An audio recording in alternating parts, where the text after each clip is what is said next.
It can travel anywhere in time and space. Right. This is gonna be fun.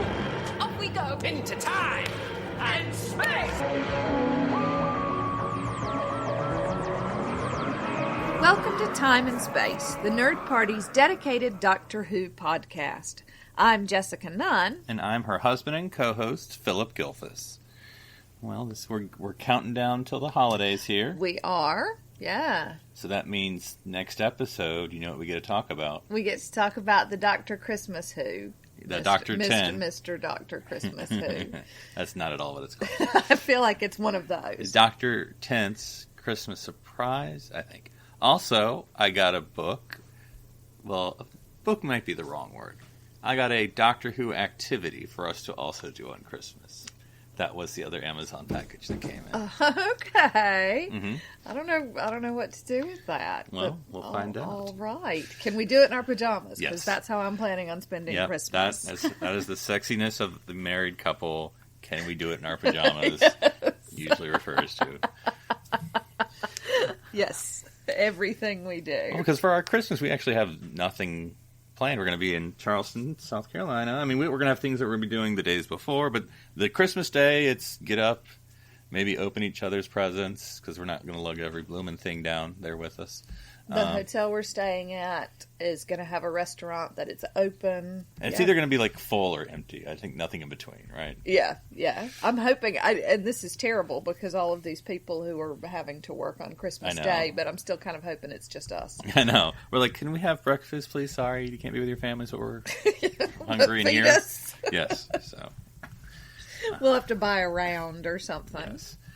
But yeah, so that's pretty much it. So... Anything else Doctor Who going on? We've just had a very busy week, so... Yeah, it's been quite busy. I'm in the middle of reading, and I assume it will come up in a podcast or two, an 11th Doctor book with Amy and Rory, so that's very exciting, so I'll get to talk about that soon. Yeah, and so, yeah. All right, well, let's get into it. This is sort of going to be our big Series 11 overview. Now, I know people could be saying, because I've seen some people grumbling on the Twitter bot machine about the Series 11 Blu-ray or whatever, because it'll be coming out soonly, and they're like, but it's not, the New Year's special's not on it, which I'm not saying they're not wrong, but, Series 11, we're going to talk about it anyway. I don't care if the New Year's special hasn't arrived yet, so. Yeah, I think that's legitimate. Do they normally do the Christmas special as the start of the season? Well, I mean, in the past, the start of the series, because like for instance, like not to go through all of them right here, but like the first one was the Christmas Invasion, which was the 10th Doctor's first story. I suppose so. And then so the start of a new series. But then you also have the End of Time, which was Part 1 Christmas, Part 2 New Year's, which was the 10th Doctor's last episode. And so there's no rhyme or reason. No, and then you sort of had the and I'm going random here, but like the Snowman was Clara's second appearance, but Clara's, it was the past Clara. Oh, right, Clara, yeah. Excuse Clara, me, however you pronounce yeah. it. But that was sort of, I guess, the big, I don't know, so whatever. It does its own thing, because there's one year where, like, the husbands of Riversong. Well, that was the only thing that was on that year for Doctor Who. Yeah, and it looks like this New Year's special is the only thing that's going to be on in 2019. Right. So. But before we get too complainy and focus more on positive things, let's bring in our guest who was on before here for Series 11, talk about all of Series 11, and that is Sue. Sue, welcome back. Thank you so much. Coming full circle, because we started the season together. Sure. So there's a lot to talk about. I guess one place I thought we'd start was, again, New Year's special aside, and we'll get the resolution there. You're not laughing, darling. No, all right. It's weird, isn't it? But I thought we'd begin with sort of, we had all this news and promotion about the 13th Doctor and the companions and Chris Chibnall. We had all these thoughts and expectations, and I sort of want to talk about what we were thinking, and then now that it's at the end, how that compared to what we thought. So, darling, I feel like the most important place to talk about this with you is with a certain companion. I was just going to say it. You're going to make me talk about Bradley Walsh. Named Bradley Walsh. Well, I feel like I've covered him pretty well. in terms of he has vastly exceeded my expectations. My only complaint about it is that his character is the most probably well-developed character in the show, which again suggests that Doctor Who isn't great yet at figuring out how to write for anything other than the white male. What about Sue? Any kind of, as you reflect upon your what you were thinking or excited about or worried about or whatever, and now that we're at the end of it, kind of how's the reflection been about expectations versus what we saw? Yeah, the big thing I was hoping for going into the season was a shift in tone from the last couple of years. I was really, really hoping to get back to the sense of wonder and exploration and adventure. And I was really encouraged looking at the early stills, even the early promos for the series. But, coming into it, almost every episode was, life or death situations. Everything was kind of anxiety driven, even to a point where I had a friend of mine say, these episodes are difficult for me to watch sometimes at night. If you're watching them before me, can you let me know how stress inducing they are? And I might want to watch them like on a Saturday afternoon instead. Mm-hmm. Just as they were meant to be watched. No, I'm kidding. Yes. But yeah, to give that break. Yeah.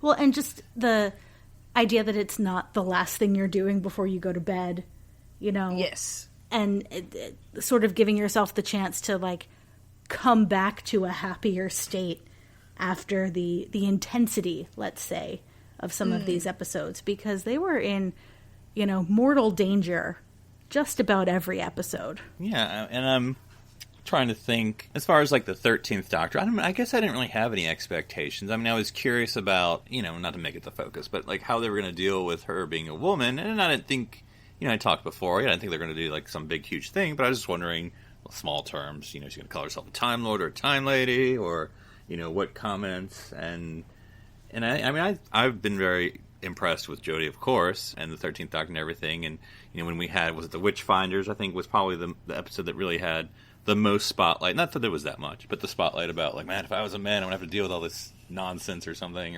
But that was all sort of made sense in that episode and in that context and everything. And so I don't know. There's probably been other ways you could have done it, but I've sort of enjoyed we tip our hat every now and then to acknowledge, but we're not going to go crazy about it, It's not like she's like, oh gosh, I'm a woman now, what do I do? It's just like, oh, okay. Where do I put these breasts? So, but yeah. And as far as the full companions thing, and I don't know, obviously on the Twitterverse, I sort of see a lot of people's thoughts, and even on Facebook.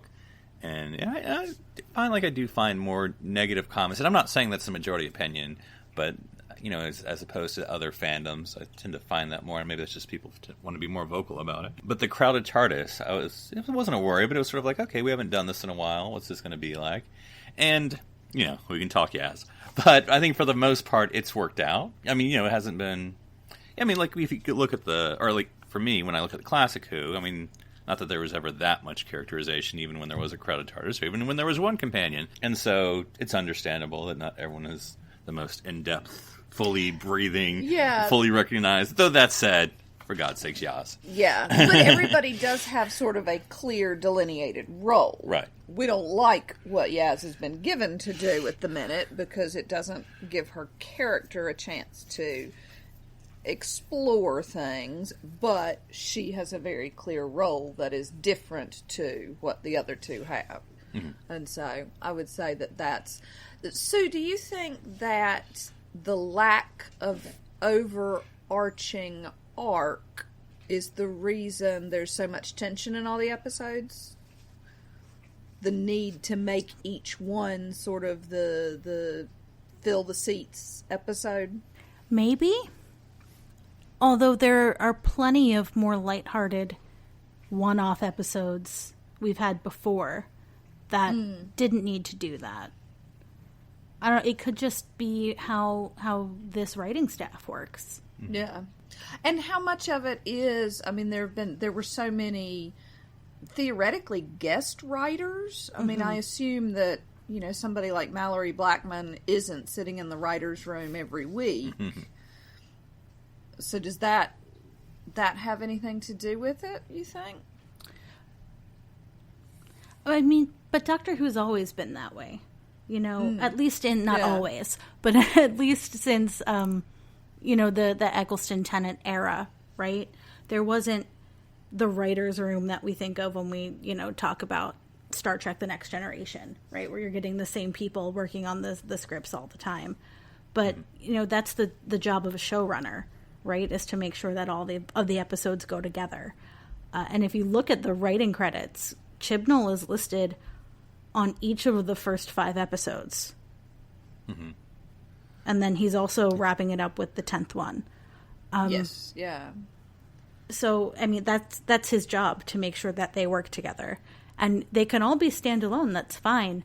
But, just like a playlist at a party, you don't want the same type of thing 10 times in a row. You got to break it up a little bit. Yeah. And it's interesting for folks, how many folks this is their first series. So, like, a fellow podcaster on this network, Charlene Schmidt, this is the first time she's ever watched Doctor Who. And so I've been chatting with her on Slack sometimes. And she was saying it was taking her a while to kind of get with the series because she felt it was so disparate. Because she's not at all familiar with Doctor Who. It seemed like it was something different tonally every time for her. And I was explaining, well, they always do the past and the future and the present, da-da-da-da-da. But I can't remember it without me looking up which episode where she finally felt it settled down a little bit. Can't remember. It was one of the, it was one of the first 5 or something. But it's interesting how many new people have come in with this series. I don't know how many. Just if this is your first Doctor, how you're seeing all this versus the more grizzled veterans among us about. Yeah, but this, I mean, Chris Chibnall was the showrunner for Broadchurch, right? Right. And so this isn't his first rodeo. Not at all. So. Torchwood, for the most part. Yeah. So where's They're not known for his comedy, then, I guess. Yeah. Where's he going? What is different? Why is this different, do you think?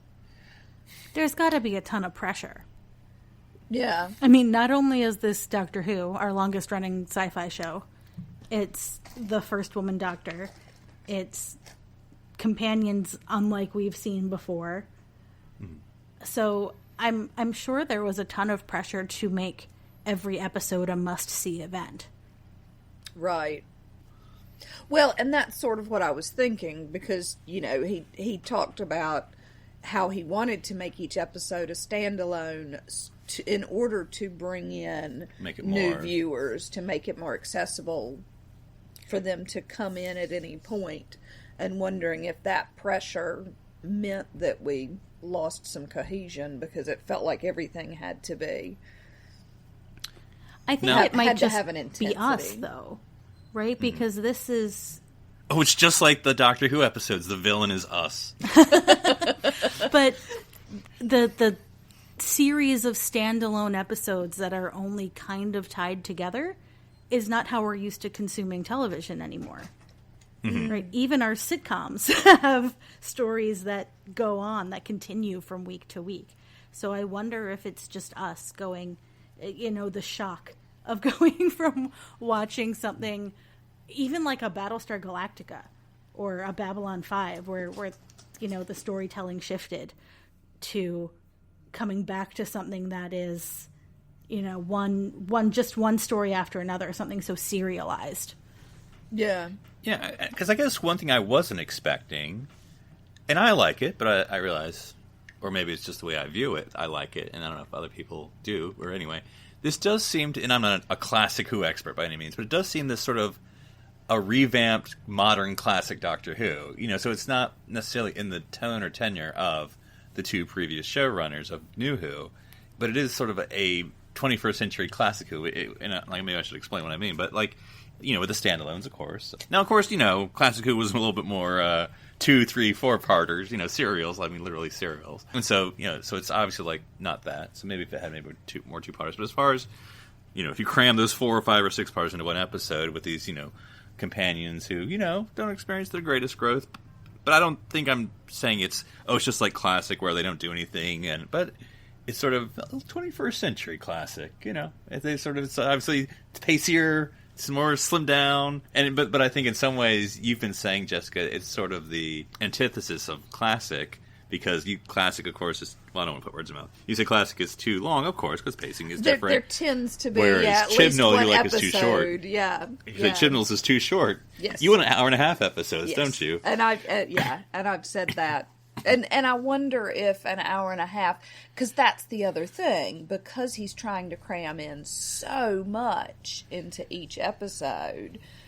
The hour, as you say, Sue, does feel anxious because you feel like you're just steamrolling through it. Whereas if perhaps 90 minutes, you get a little bit of chance to breathe, and it's not quite so full on constantly. Mm-hmm. Yeah, because I feel like there's, whether we're talking Yaz or even some of the guest stars, there's sometimes we're like, man, we could have gotten more than 5 seconds of Lee Mack, Yeah, crazy talk. I would have loved a whole nother episode with Alan Cumming. Well, who says he won't return in 2 seasons from now? Absolutely. Or Mr. Big. I enjoyed Chris Noth as well, and it just feels like we sped through that. We had some amazing guest stars that just sort of whirred by. Yeah. I really liked... I'm going to say it. It's astonishing. I really liked what Moffat did a couple years ago. And believe me, I am not really a Stephen Moffat fan. But I forget which series it was, but he basically did episodes in groups of 2 or 3. Around the time of like the Zygon invasion and the Zygon inversion. That whole series was little groups. And I feel like if you did that and did like standalone pairs, maybe it would have felt less fast paced, less, I don't know, rushed. Frenetic. Yes, that's a good word. And so, not that we have to do every character, though we can. I guess when it comes to the 13th Doctor, where are you all at? I assume everyone's positive, but as far as more specifically, where are you about the Doctor? Sue, how are you thinking about where she is, what you've seen, and what you're looking forward to? I feel like my first impressions are pretty much the same as my take now. I see a lot of Tennant in her. Mm-hmm. A lot of the fast-talking, quick-witted sort of interactions with her villains. A little bit of 11, I see a lot of 11, so yeah, sort of the goofiness. But I'm here for it, and I know the rumor is now that she'll be back for the next series, but then that's it. I hope that's not true. I want her to have as long a run as we can with her. Yeah, and I don't know. I'm sort of in the like piss on any rumors sort of mood these days because I'm like, Chibnall's leaving, Jodie's gone. I'm like, shut the blank up, people. All right, just shut up. Honestly, just because I acknowledge them doesn't mean I believe them. No. I know, but I just see that like on all the because I'm the kind of person who because Star Trek obviously is my fandom and Doctor Who, but like when I see stuff or negative stuff, I just like unfriend and unfollow because I'm not around for that. I'm not going to be here for that because I don't need that. Whatever. I don't. Why am I gonna? But it's just even just regular stuff, just like a regular Doctor Who Facebook page, and they'll be like posting these articles. I'm like, why? I'm trying to remember a rumor that was out. There's been dozens, but like one that was like, this is going to happen, and then it clearly didn't. And so I'm like, why? Because it's just those people who have personalities that, they don't like this series, which is fine. You don't have to like it. But then they're going to hang on to anything that supports that opinion. Oh, here's an article from some tertiary source, secondhand, that says Chibnall's out, then I'm going to hold on to that, and because that gives my dislike power, and that's anything in life, whether it's politics or whatever. But I'm like, show me a BBC source. If not, shut up. We'll figure out when it gets here. Yeah. So, but anyway, that's my little tirade. Sorry. Well, and I also, I can't. Sue, you were saying that she reminds you of 10, and she reminds me a lot of 11, but I think the season harkens a little bit back to 12's first season. Oh, yeah. And everybody, and I wasn't even watching Doctor Who then, and still all my British friends on Facebook were like, oh no, this is terrible. This is terrible. And then by the end of Capaldi's run, everybody's like, but where's he going? We love him, I remember Capaldi's first season or two getting a lot of criticism for every episode being grimdark, right? Mm-hmm. Which is a little bit of my complaint about this season. But it wasn't so much grimdark as it was, like, trying to be scary. The thing about the Doctor is she's so watchable. And maybe that's obvious to say, why else would you cast someone? But, I guess that's not for nothing, though. Because I think in many ways, that's why I can still enjoy classic Who, even if it's pacing problems or it's silly stories or whatever. As long as the classic Doctor is watchable, they can have the stupidest story in the world. I enjoy watching them, and that's Jodie. And I don't think there's been any stupid stories, in my opinion, in this series. There's no, because I'm a big 11 fan, but there are some when we're watching the reruns, and I'll be like, oh boy, this one. I'm not saying it's the worst in the world, but like I can skip it. Well, I don't think I've seen the fan base, or at least the part of the fan base that I hang out with, embrace a Doctor this quickly. Yeah. And of course there are outside factors to that. There was a lot of anticipation. Do you know a lot of women, Sue? No, I'm kidding. Perhaps. No. Well, but I'm not just saying that for nothing. If she was bad and a woman, I'm sure they'd still want it like that, but it's not, you still have to have something of substance just in the gender, but which is not for nothing. But I think the 13th Doctor is so approachable as a Doctor, and and I like that. I think that was my 12 problems. He was grumpy, and he didn't want to be around you. He didn't like hugs. He didn't want anything to do with you. And, of course, after a season or 2 seasons, it was sort of like, oh, there's the Heart of Gold, or at least there's the explanation of the darkness. The whole, like, the Zygon speech. Okay, he's still a little bit 90, or whatever. Or that, he says, his thing with Clara, at the end, he would destroy all of time just to be with her.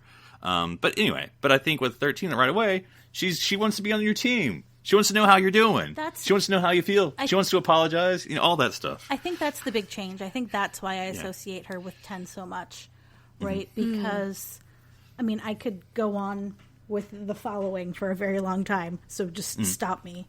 But I find 11 to be incredibly manipulative. And the one example I will give about that is that River Song breaks her own hand to escape handcuffs rather than inconvenience the Doctor, and I think that's incredibly upsetting. And 12 is mean. Yeah, he's straight up mean even to Clara.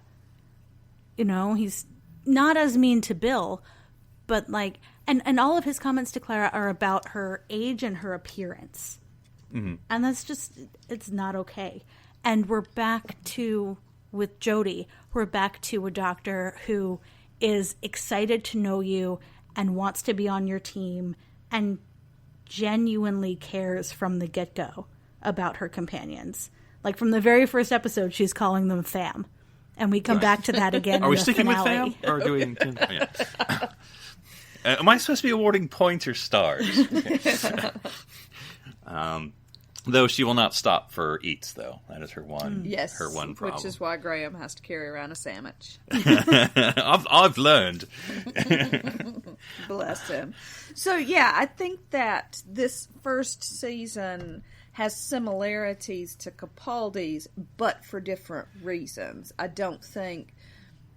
I think with Capaldi's first season, he hadn't settled into it, and the chemistry between the Doctor and Clara, the 12th Doctor and Clara was a little strange, and so they just hadn't settled in. And this season, I think the cast is all settled in and ready to go, and I think that they're figuring it out behind the scenes and trying to settle still. Someone, and it's not original, so I don't know if it's probably Twitter, and I don't know who to credit for this. Someone had mentioned that this series was on training wheels, and they're waiting for the next series to go full blast. And I think that's true, and I don't mean to be insulting to any writers or episodes, but I mean that is sort of a feeling that there's a lot of restraint in a lot of these episodes, or that there's so much more. And I mean, you can go with Jessica's, hour and a half theory if every episode was 30 minutes longer.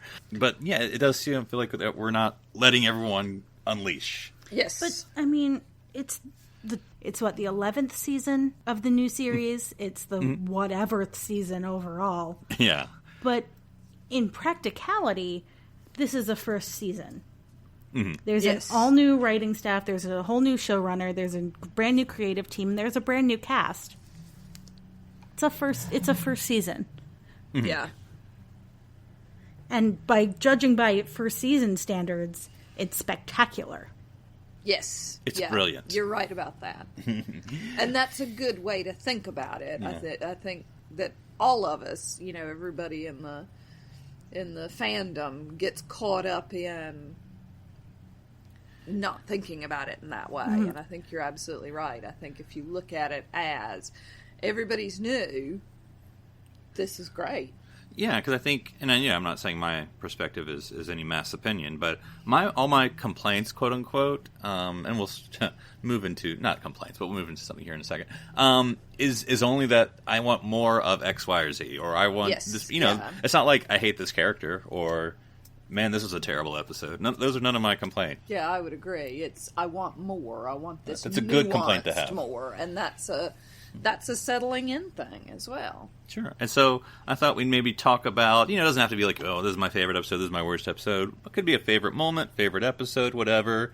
And then you can companion it with something that, something to work on or something that wasn't necessarily your favorite. And so I'll go first, and then I'll let you go. So I think one of the things I just really want to highlight are, in my opinion, again, my words, are the powerful episodes. Again, in my opinion, in New Who, Vincent and the Doctor only comes along so many episodes. That's an episode that for me is maybe I'll have to say was my favorite because it's a unique thing. I really love it. That's just me. It's my favorite episode.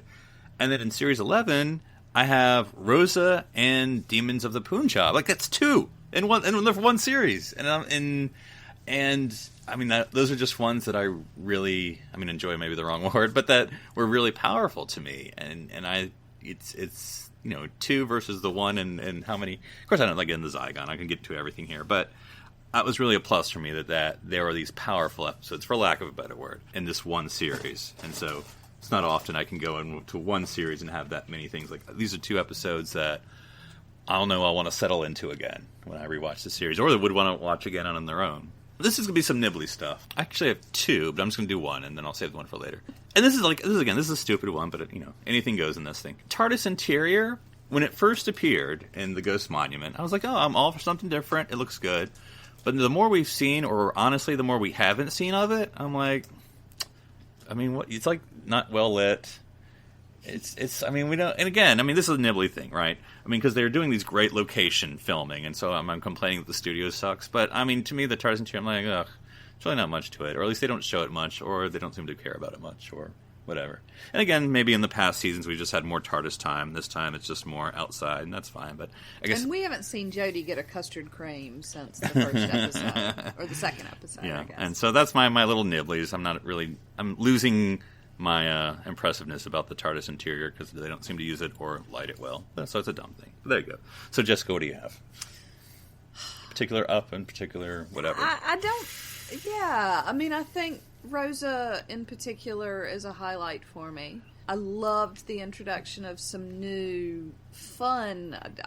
The little guy that. Oh, Pating. Pating, yeah. I love him the best. For the and really, conundrum. I'm looking forward to buying the plush version of him at some point. The idea of bringing in new creatures has worked with varying degrees of success because I don't need to see the guy with the toothpaste guy. Tim Shaw. Tim Shaw, yes. And yeah, the bad, as you say, niggly bits, and things I've said, the episodes need to be longer so that we can get more depth.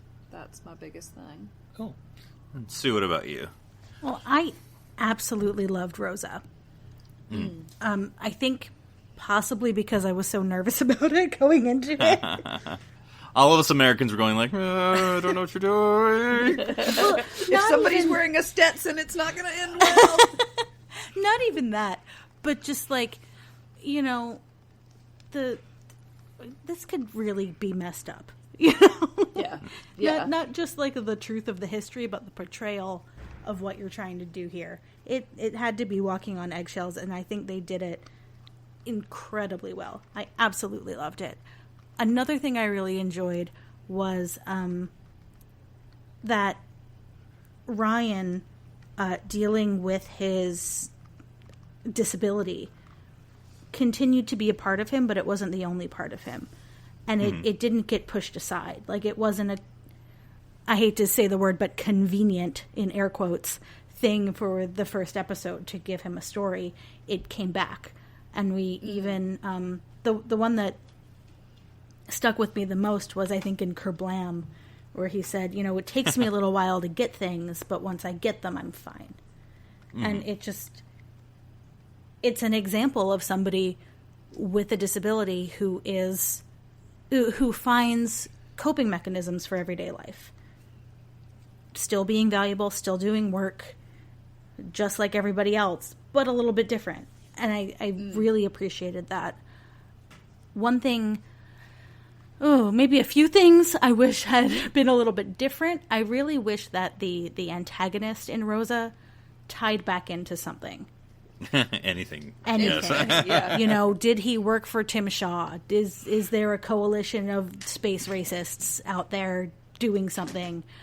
You know, give it some sort of motivation. I understand. What is the gang from Greece? The T-Birds? Yes, that they're the villainous T-Birds out there. Right, okay. But, you know, some sort of motivation for our antagonist. I get that wasn't the point of the episode. Right. But give me something. Yeah. Or take him out completely. Yeah.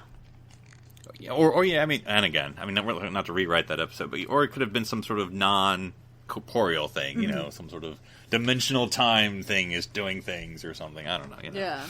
But anyway, let's do another round. Well, yeah, because I think another, and I mean, I'm sure I'm stealing people's, but I think one thing that can't go unsaid is the companions of color, because we get to tell stories that could have been told but have never been told. I mean, could you have done Rosa without Ryan? Sure, but why would you have wanted to? You know, and again, I mean, that's not his experience because you know he's British. That's not his. You know, but he gets to tell that story in a way that other companions couldn't have told that story, or doctors, or whatever. Well, Demons of the Punjab, you know, yes, can tell that story again. Was she the best one used? Okay, but it gives you an excuse anyway to have some sort of connection to the TARDIS team. But in Rosa, it's not just Ryan; it's Yaz too. You know, she has some really important scenes about like, well, they don't even know what to make of me, right? You know, which are powerful, and I think when we in America, when we talk about these things, when we talk about how we're educated about this part in history, about, you know, the South and about the civil rights movement, we're taught in literally and figuratively in black and white. Yes. Right? We're not thinking about other immigrants and other nationalities who were also in this country and what their daily lives were like as well. And what their subsequent fights were. Yes. Which were kicked off by the civil rights movement. You know, we spend a lot of time talking about the civil rights movement, and then we're like, okay, we're done now, and we don't do anything with anything else. But I think her scenes, as small as they were, may have flipped some switches for a few people. Like, I never even thought about that point of view. And this is not an original thought, or it shouldn't be anyway, but there's so many untold stories, because obviously Western and white tends to be the story told, at least the ones we see, the three of us. In male, add that too. But obviously this opens up so many stories, and, it doesn't, or perspectives even. It doesn't have to be the story of like, well, we're going to do a Pakistani story or an Africa story, or, obviously that doesn't have to be what I'm doing. But, the perspectives and just the little comments of Yaz talking about being teased or on the at school or whatever, just all these little things.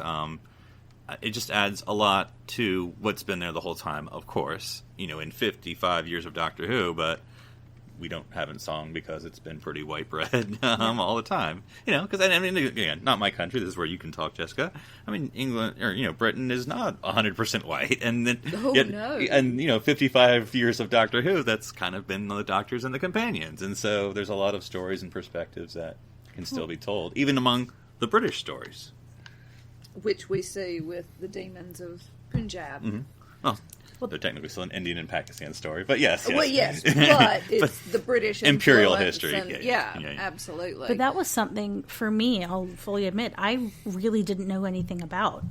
And after that episode, I went and I read more about the partition of India, because I was like, what?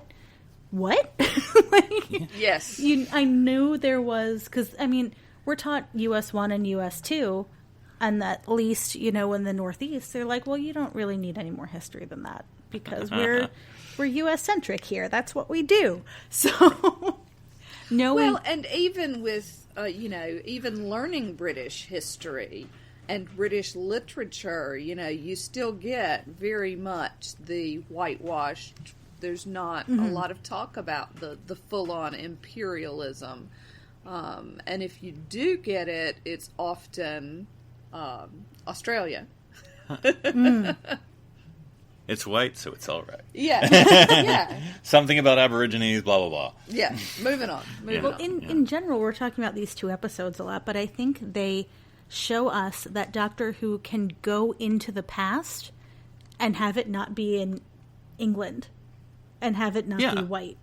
Like, we're getting a very American civil rights, like Black South story in Rosa, and then we're getting a story in the Punjab in India, in Pakistan, and you can tell these stories with this show, whereas so often we just get like, we're back in time, so we're in Victorian or Elizabethan London again.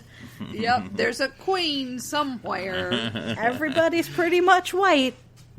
Yeah.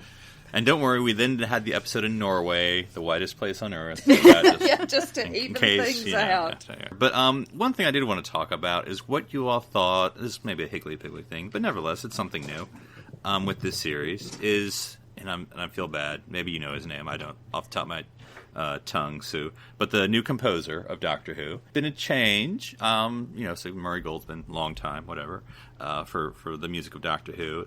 This one has been different. It's more, to me, I'm probably using the right words, ethereal or more, but it's one of those things, once I've noticed it after the third episode, it seems kind of similar to me after the fourth, fifth. I'm like, I got it.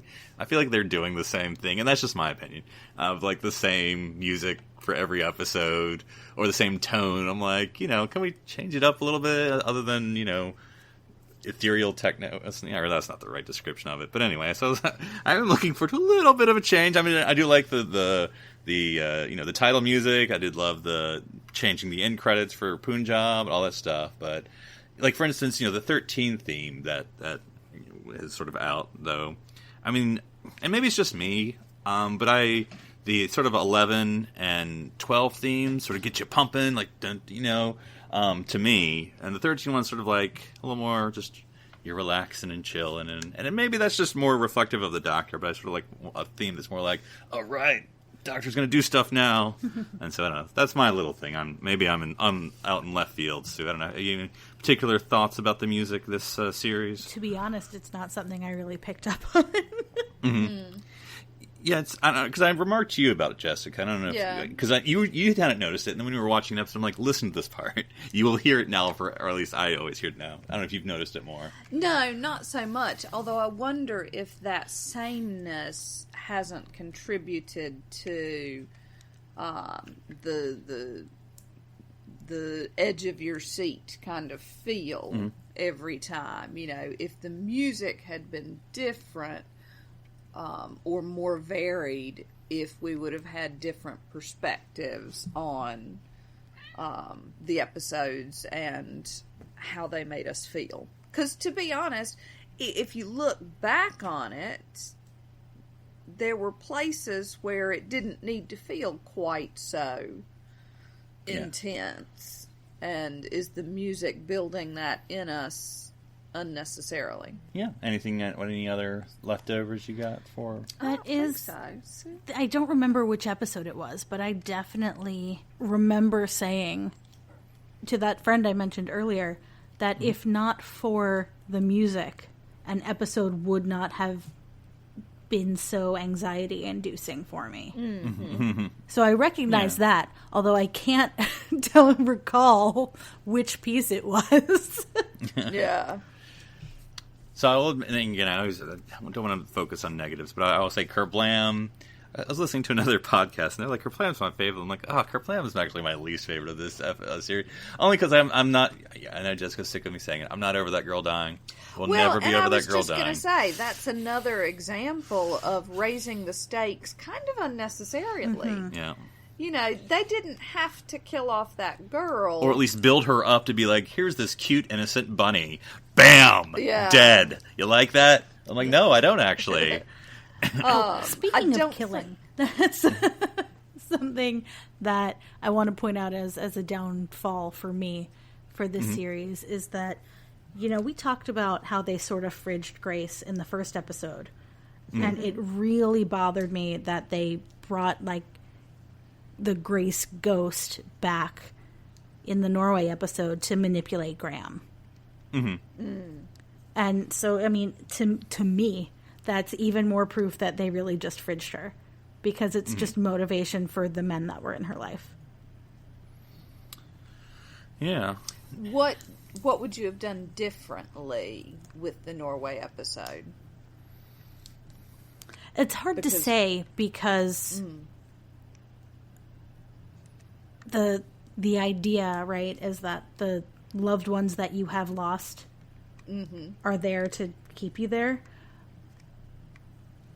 Maybe if, like, we never met Grace to begin with in the first episode, if she had passed before it started, maybe if it was, like, Ryan seeing his distant father, even though he's not passed, or his mom, right?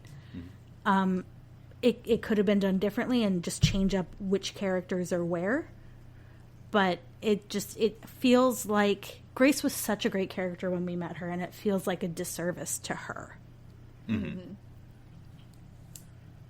then there was a frog. Then there was definitely a frog. No, I have no problems with it, but I would still point it out that was a frog. I kind of dug that episode, although it was very confusing. Yes. Well, yeah. And I liked the frog. Yeah. Well, and you pointed this out, Jessica, and I've seen some other people that Ryan was right. Dude did abandon his daughter.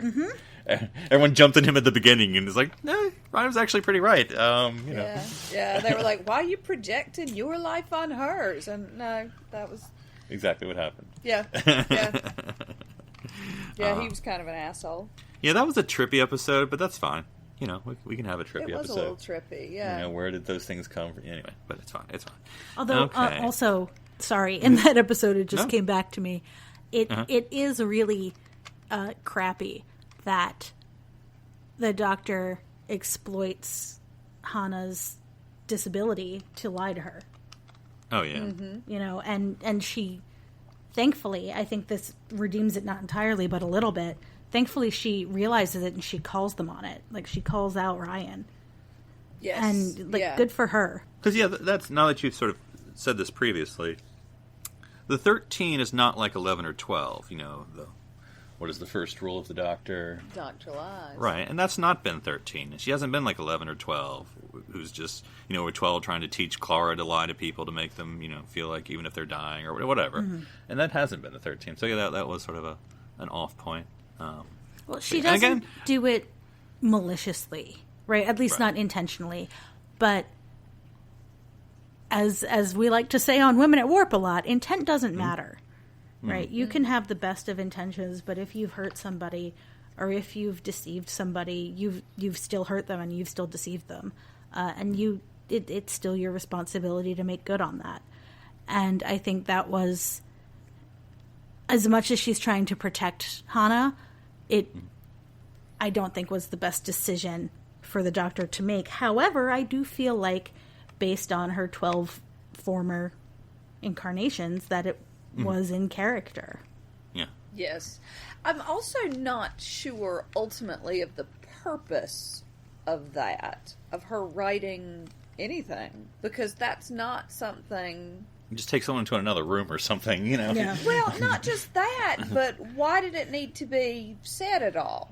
I don't feel like it necessarily moved the plot anywhere. I think she was trying to I think because she was leaving her with Ryan, so she had to sort of give babysitting instructions, because Ryan, I know you don't know what you're doing, so you know this is how you deal with people, so.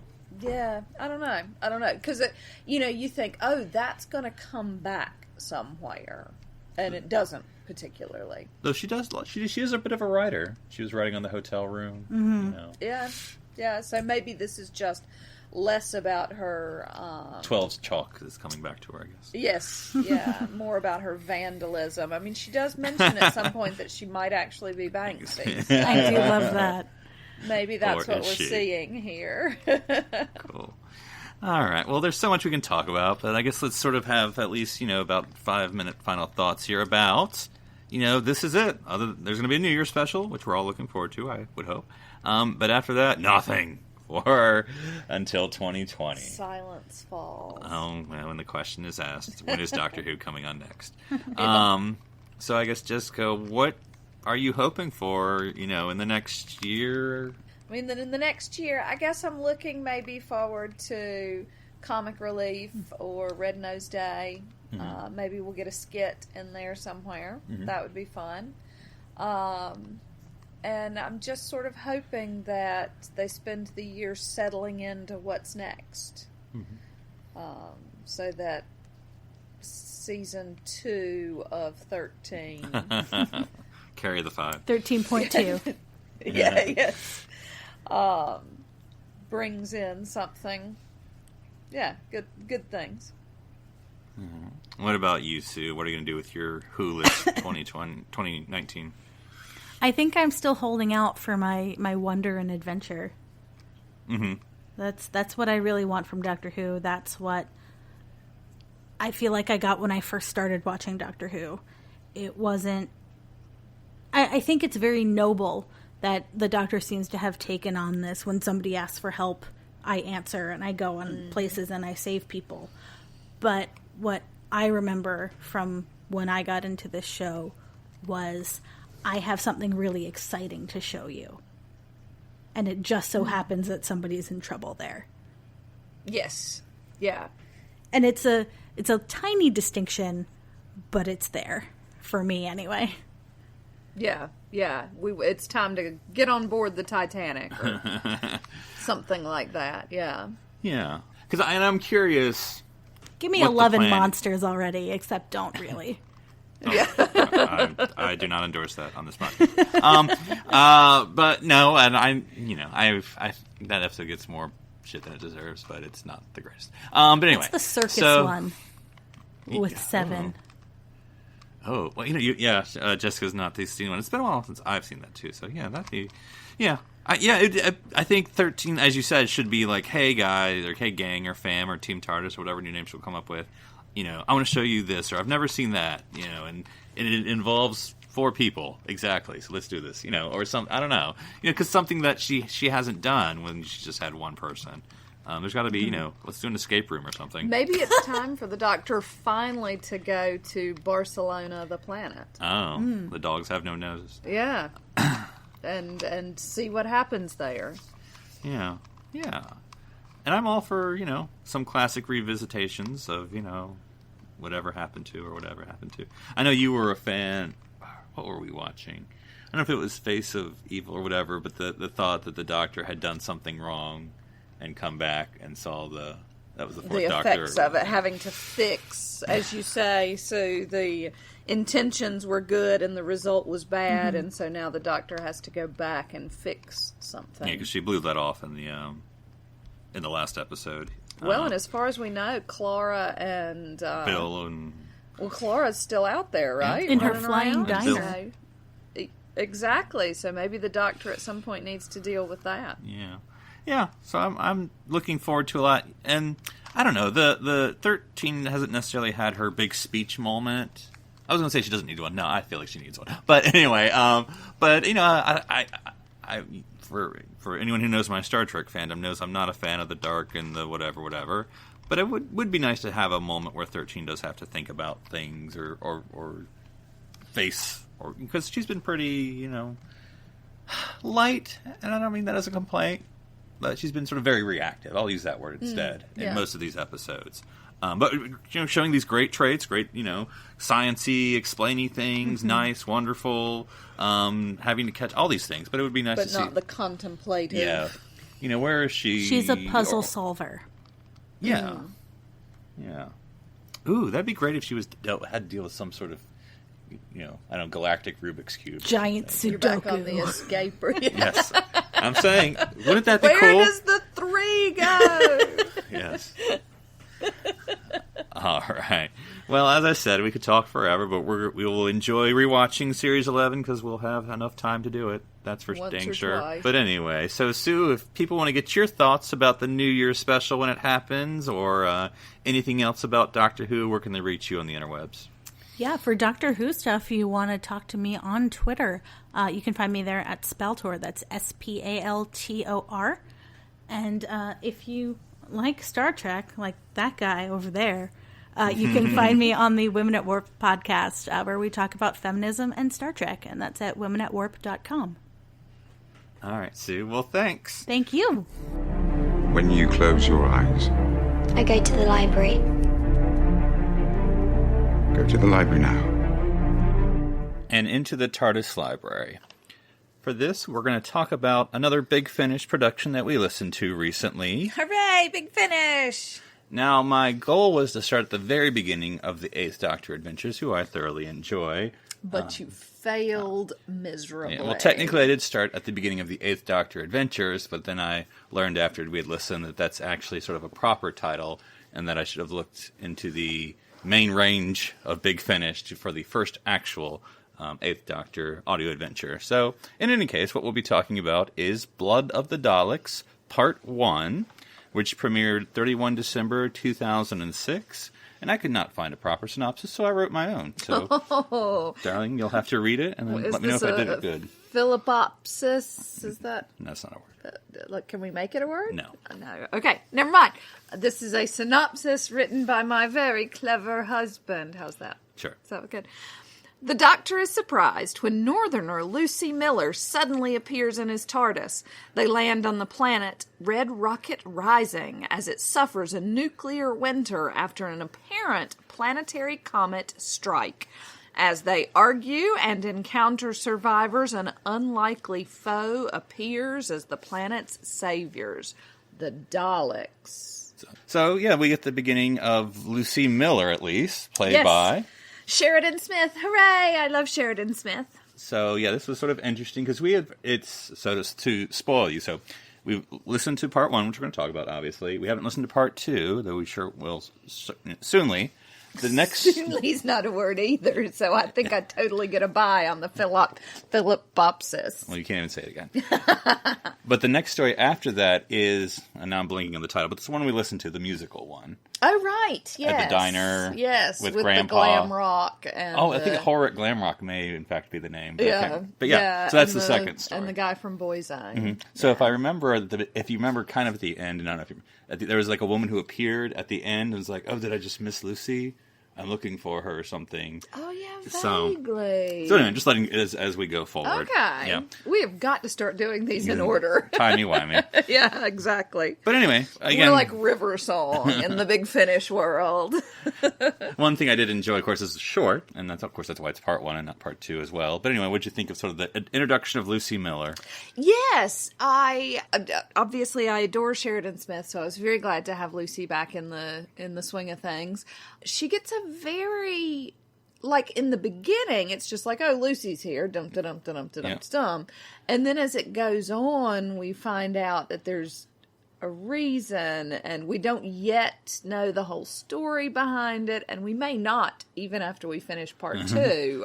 We know it's something, we won't be too spoiler or whatever. It's only part 1, how spoiler can we get? Yeah. But something involving the Time Lords. Something involving the Time Lords and Lucy's memory. Yeah. She can't remember something, and the Time Lords have wiped it out. And sent her to the Doctor. Yes. Which I think it's always interesting to remind myself that it's the 8th Doctor that we're, at least with these stories, pre-Time War. Now, of course, I think currently the 8th Doctor stories are during the Time War. But right now, we're before the Time War, so it's still sort of classic era. Time Lords are everywhere. Yes, and I had to remind myself of that as well. And when the Daleks showed up, the same thing. Mm-hmm. I had to remind myself that this was all pre-Time War. Mm-hmm. And we had, or at least to me, a surprising voice in this adventure.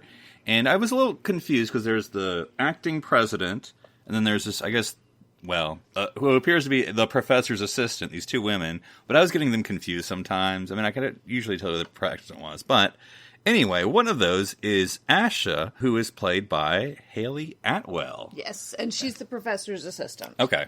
Who gets a bigger part that I can tell, probably going into part 2. Yes, yeah. It's revealed that she is not who we think she is. Yes, but it was a nice and very pleasant surprise. We, of course, know her from the Marvel Universe. Yes. As Agent Carter, which is a television series I really wish I'd watched more of when it was on. And I've never seen it. Oh, well, we should go back, because I think I only season. watched... Yeah, well, and I only think I watched 2 or 3 episodes, and then I wasn't streaming things at the time, and so I just got lost in when it came on and things like that. So maybe that's something we can do together, my darling. As the holidays approach. Yeah. And so, and I think it was interesting. I looked up that she has appeared in some other Big Finish adventures. Not a lot, but a few more, which I always thought was interesting. And so, I think it's interesting. They had some good behind the scenes, even in the part 1. Mm-hmm. And then, Nicholas Briggs, of course, playing the Daleks.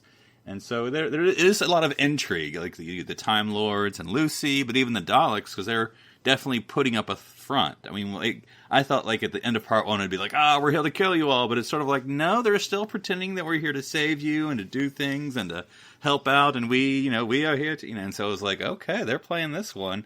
So I'll be very interested to know what happens. And I think it's a very Doctor Who story where the Daleks appear and the Doctor's the only one who sort of like the British are coming or the sky is falling and everyone else is like, nah, they're all right. We don't know anything about these people. Yeah, we love them. Yes. And so it's interesting how to work out. So I'm definitely intrigued to see how part 2 goes and how the rest of the 8th Doctor and Lucy's adventures go on from here. Yes, it will be very exciting. And how are they going to get out of this one? Now we will be listening to a few more Big Finish productions because we'll be taking a long trip with the holidays. It's not a long trip. How long?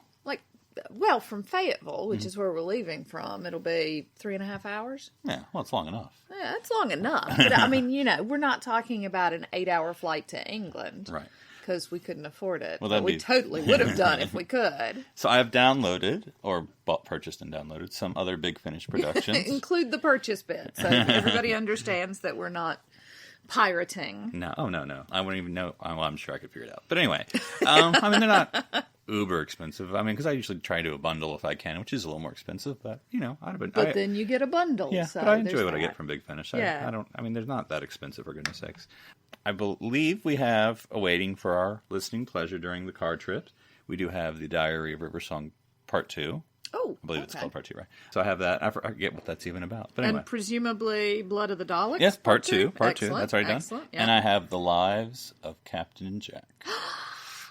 Yay! So those will all be awaiting our enjoyment. I believe that's it. I don't want to cheat. And of course, Captain Jack just made a guest appearance on our Marvel Watch. Not our Marvel Watch, our DC Watch. Yes. Yeah, because he's a DC actor these days. Oorah. Yeah. So, well, he's actually a in the jungle person these days, but we'll see how that works out. Oh, yeah, he didn't win. Oh, he Sorry, didn't. No, I'm trying to remember who did win, but he wasn't even, he might have been third. But the nation watched. But he definitely wasn't first or second. Mm-hmm. In fact, there was a footballer, I think, an old retired footballer, I think, came in second. I can't remember. What is this, Strictly? Anyway. A little bit. So, well, that's good. So, as we said, they got the holidays coming up, and so next week, it's not yet time for Harry Redpath, that's the guy who came in second. I'm on it. You got it. In my brain. 2 seconds late. But obviously, it's not time for the New Year's special quite just yet. So, because it's Christmas, and there isn't a Christmas special, we're not going to beleaguer that point, but we figured, why not supply our own? So each of us will be coming up with a Doctor Who Christmas special, and our choice is either and we're not going to tell each other which is which, but our choice is either to do a 9th Doctor or a 13th Doctor Christmas special, since neither are getting one this year. Yeah. I was going to say neither one. I mean, maybe the 13th will get one of these days. Yes, but at least, that's why I wanted. Yeah, not to date anyway. Yeah. So we are writing fanfic. That's right, or at least an outline. We'll see how it goes. I'm writing the whole thing. Okay, you're just going to read it. Yep. Do all the voices? Yes. All right. Really badly. Well, I look forward to it. So I hope everyone will enjoy their Doctor Who holiday season. And until then, have fun watching, reading, and listening to the adventures of the Doctor in time and space.